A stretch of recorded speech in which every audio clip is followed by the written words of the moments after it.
What is going on, Ds and Dudettes of the interweb? Thank you so much for clicking. I am AJ and let's get right into this video. 2018 is finally coming to an end and today we shall complete our year-end list with the top albums released this year. We've talked about the worst songs, the best songs, the worst albums, and today we will be ending the year with the best albums we think were released this year.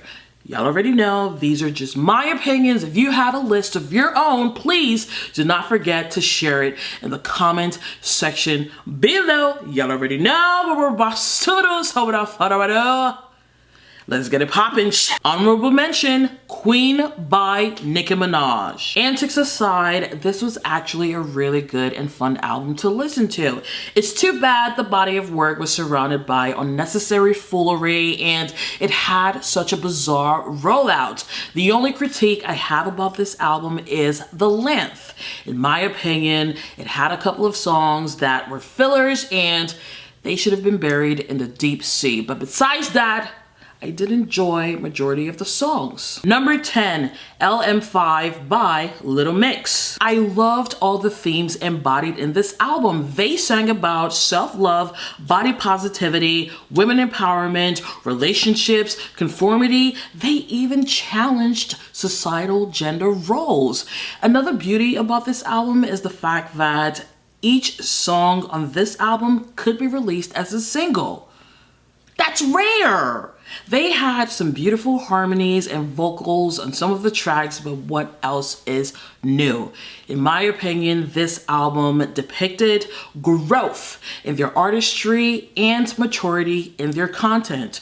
Good job, Little Mix. Number 9, Bloom by Troye Sivan. I really enjoyed this project because even though it may have not been done intentionally, it kind of felt like a continuation of his debut album titled Blue Neighborhood. That album was all about getting comfortable in his sexuality and some of the challenges he faced. Bloom, on the other hand, is all about being comfortable in his skin. It's about sexual explorations, relationships, love, and adulthood. This is a 10-track project with both chill and upbeat sounds, so it has everything for everybody. Another reason why I really liked this album is because it felt real and personal, okay? It did not feel fictional at all. If you haven't heard it, do yourself a favor, listen. Number 8, LMA by LMA. So this is the album I listened to out of curiosity and I'm really glad I did. The self-titled debut album by LMA is filled with dope R&B songs and I can actually listen to the entire project without having the urge to skip a song, including the one featuring Chris Brown titled Whatchamacallit. Yeah, girl, that song is titled Whatchamacallit. When I initially heard that song, I was like, oh, we have a skipper. But somehow that song actually grew on me and I listened to it. Obviously, there are a few songs that get the replay button, such as Gut Feeling featuring Her and Naked, but like I said, everything else is listenable. This album is a beautiful mix between vintage and contemporary R&B, and if you are wondering if you should give it a shot, I definitely suggest you did. Number 7, Kids See Ghosts by Kanye West and Kid Cudi. This is a 7-track collaborative project with some of the best productions I've heard in 2018. This album is filled with straight killers, no fillers. I especially liked Kid Cudi's delivery and the way he expressed himself. In my opinion, he was much more comprehensible in comparison to Kanye West. However, they were both an enjoyable listen. They talked about their struggles with mental illness, some coping mechanisms on some of the most beautiful melodies and samples, and this album was a pleasant journey from track 1 to track 7. Number 6, Isolation by Kali Uchis. This album is a grower, okay? It grew on me. Yo, every single time I listen to this project, I feel like I am on some sort of psychedelic trip. And I don't even know what that feels like, okay? So don't be judging me in the comment section below, okay? I do not participate in the psychedelics. I'm not judging you if you do. Her sound and her voice are so unique, and that is rare nowadays. It is refreshing. The album is cohesive sonically. However, each song has a distinguishable quality from the other. I also liked this project because as a new listener, I was able to get a sense of who she is, what she's been through, what she's trying to overcome, her accomplishments, what she's going through, everything, just her life in general. This was a beautiful trip from beginning to end, and I don't have the urge to skip a song every time I listen to the project. If you haven't heard it, check it out. Number 5, My Dear Melancholy by The Weeknd. Girl, The Weeknd did not come to play with this 6-track project filled with nothing but hot, boiling tea, okay? He said, I have some lingering feelings I would love to get off my chest, and what better way to do it than to ruffle some feathers and make coins.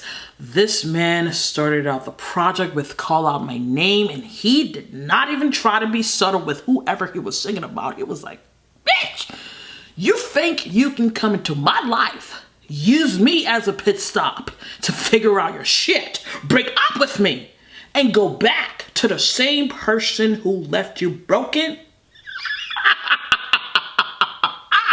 Got me fucked up. I'm spilling the goddamn tea.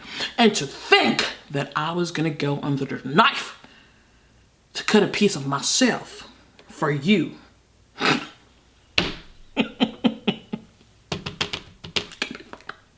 on my watch. Damn it. Okay?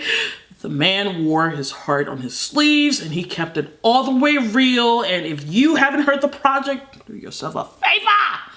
Get you some goddamn tea, god damn it. Number 4, Kamila by Camila Cabello. As you all know, Kamila was part of Fifth Harmony, and her departure from that group was not necessarily amicable. And a lot of people thought she was gonna flop as a solo act.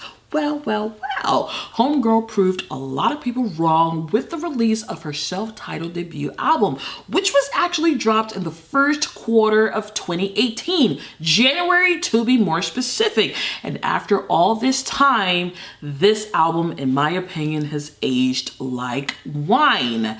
I love the fact that each song has a unique sound, and she incorporated her Latin roots in songs like She Loves Control, her biggest hit, Havana Una, featuring Young Thug, and Inside Out. This album has a little bit of everything. If you want a song you can listen to while getting ready to hit the club, she's got a song for you. If you want a song you can listen to at the club, she's got a song for you. If you want a song you need in order to get in your emotional side, she's got a song for you, okay? Songs like Consequences and She's Gotta Give will do the job for you. Another aspect about this album I love is the fact that it wasn't necessarily jam-packed with heavy production and instrumentals.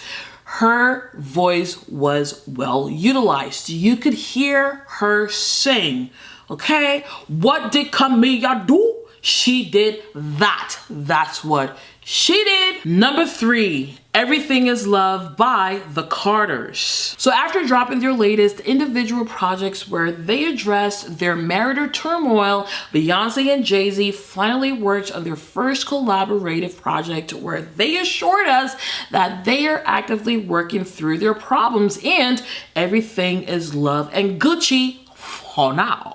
Okay, this is a 9-track album and it has no skips in my opinion.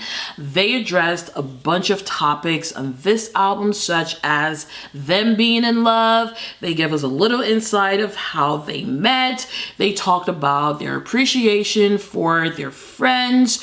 They also talked about the corruption in the music industry. They mentioned some Black excellence, and this album ended with a little spicy song where Beyonce was snapping, okay? Sasha Fierce came out, and I was like, oh, wig snatched. I was here for it.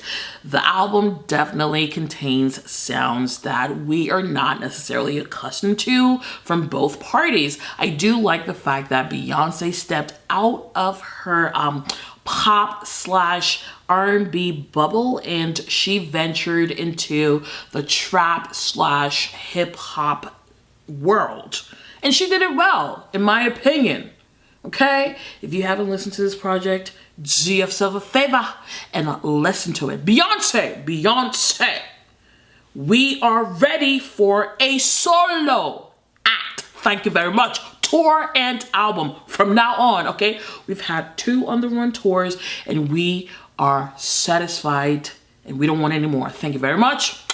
Thank you. Number 2, Trench by 21 Pilots. This is the 5th studio album by 21 Pilots, and just like their previous project, Blurry Phase, it is a metaphoric concept album which continues to delve in topics such as mental illness and the everyday struggles that come with it.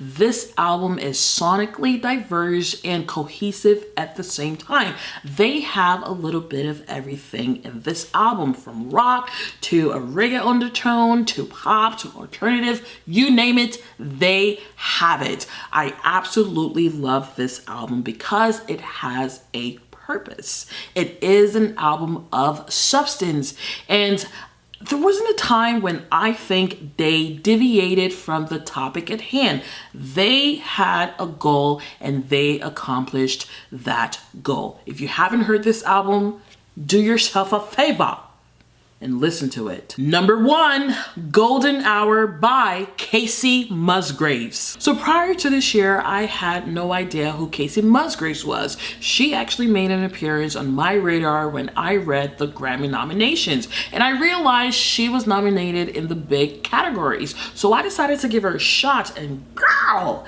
am I happy I did, because I instantly fell in love with this album. Her soft vocals, her beautiful songwriting, her melodies, the minimal instrumentals, just everything about this album is what makes it an exquisite and timeless project. This album is categorized as a country album, but it does not sound like your stereotypical country album. She was able to explore and incorporate different genres in her songs, and even though they had a country undertone, you could hear the difference, right, between the stereotypical country song and her music. Kacey Musgraves has this rare ability to suck you in and make you feel like you are part of her journey. Songs like Mother had me missing her mother, and I have my own goddamn mother, okay? And let's not talk about that emo hoe Rainbow. Damn it, Kacey! That song ripped my tear ducts and shredded the shit out of them, okay? That song has a place right here. If you haven't listened to this project, please give it a shot, okay? Don't stray away because of the country title. No, it is a beautiful body of work. What did Kacey do? That is what she did. What did she do? That. This is my favorite album of 2018. Well, we have finally come to the conclusion of this video, and this is it for 2018 year in list. Please do not forget to let me know what your top albums of 2018 are in the comment section below. Like I said, this is our last video of 2018, and I just want to take some time to say thank you so much for rocking with me in 2018, and I look forward to doing the same in 2019.